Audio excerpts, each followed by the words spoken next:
Namaskar. Welcome to Thakurpo Edits. Please one like and one comment. Please support and share your friends. Preview.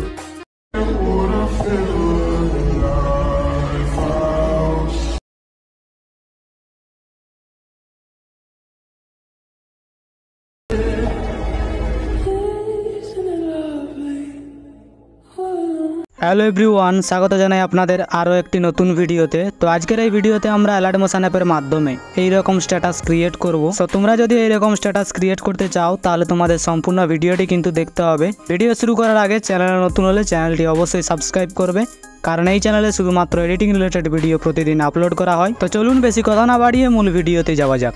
তো প্রথমত তোমরা alert motion অ্যাপটি open করবে। Open করার পর প্রজেক্টটি আসবে, এরপর ফুল প্রজেক্টটি ওপেন করবে। তো এই প্রজেক্টটির ডাউনলোড লিঙ্ক তোমরা এই ভিডিও নিচে পেয়ে যাবে, অবশ্যই ডাউনলোড করে নিও।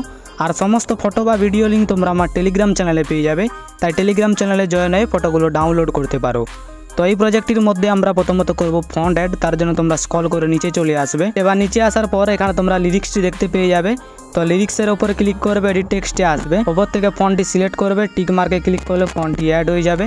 তো এরপর এখান থেকে ব্যাক আসবে, ব্যাক আসার পর পরবর্তী লিরিক্সের উপর আসবে, লিরিক্সের উপর ক্লিক করবে, এডিট টেক্সটে আসবে, ওপর থেকে ফন্টটি সিলেক্ট করবে, মার্কে ক্লিক করলে ফন্টটি অ্যাড হয়ে যাবে।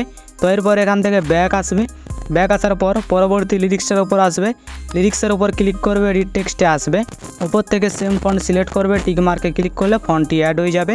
তো এরপর এখান থেকে ব্যাক আসবে, ব্যাক আসার পর তো এরকমভাবে তোমরা সমস্ত লিরিক্সগুলোর মধ্যে ফন্ট অ্যাড করবে। আর এই ফন্টটির ডাউনলোড লিঙ্ক তোমরা এই ভিডিও নিচে পেয়ে যাবে, অবশ্যই ডাউনলোড করে নিও। তো দ্বিতীয়ত আমরা ফটো অ্যাড করব, তার জন্য তোমরা পুরো পেছনে চলে আসবে। এবার পেছনে আসার পর এখানে তোমরা ফটোটি দেখতে পেয়ে যাবে। তো এই ফটোটি চেঞ্জ করার জন্য ফটোর উপর ক্লিক করবে, কালার অ্যান্ড ফিলে আসবে, এই অপশানটাতে ক্লিক করবে।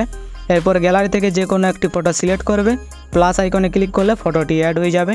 তো এরপর এখান থেকে ব্যাক আসবে। তো আপাতত আমাদের এডিটিংয়ের কাজ এখানেই শেষ। এবার ভিডিওটি গ্যালারিতে সেভ করার জন্য উপরে শেয়ার আইকনে ক্লিক করবে, নিচে এক্সপোর্ট এখানে ক্লিক করলে ভিডিওটি গ্যালারিতে সেভ হতে শুরু করবে। তো এই সাথে আজকের ভিডিও এতটাই।